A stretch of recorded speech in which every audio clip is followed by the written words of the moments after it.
Las sociedades catalana y vasca son muy distintas y su historia reciente también. Yo creo que a unos y a otros nos pesa nuestra historia reciente, hace más difícil la comprensión o la cohesión o el acuerdo entre partidos, por ejemplo. En Cataluña, con dificultades, con muchas dificultades, pero se ha conseguido una mayoría independentista que va desde la izquierda, digamos, antisistema, anticapitalista, hasta un cierto centro-derecha, digamos, conservador o moderado, y toda esa gente se ha puesto de acuerdo a favor de la independencia. Eso es un punto fuerte y eso es el resultado, como decía, de una presión popular.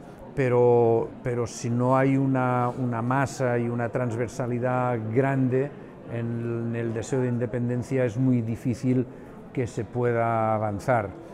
Me temo que en estos momentos en el País Vasco la situación política, digamos, la capacidad de, ya no sé de movilización, no sabría valorarlo, pero la capacidad de los partidos políticos de conseguir una mayoría favorable a la independencia que pudiera asumir esa petición popular, me parece que está relativamente lejos. Las cosas pueden cambiar muy rápidamente, como se ha visto en Cataluña, pero no es el momento actual. Y hay una cuestión que yo creo importante, y es el cambio que se produjo en Cataluña de lo que yo digo una voluntad de independencia sin independentismo.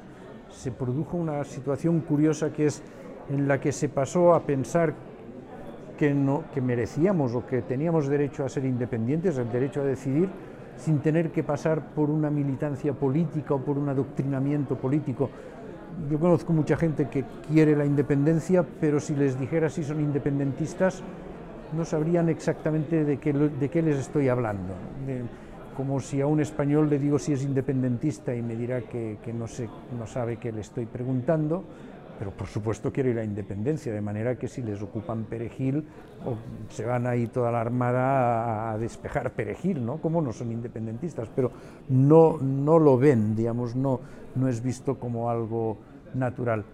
Ser capaces de hacer ese cambio, digamos, de pensar que lo normal, que lo natural, que lo deseable es la independencia, este es el cambio fundamental, sin pasar por una politización excesiva que siempre tiene una lógica, digamos, minorizadora.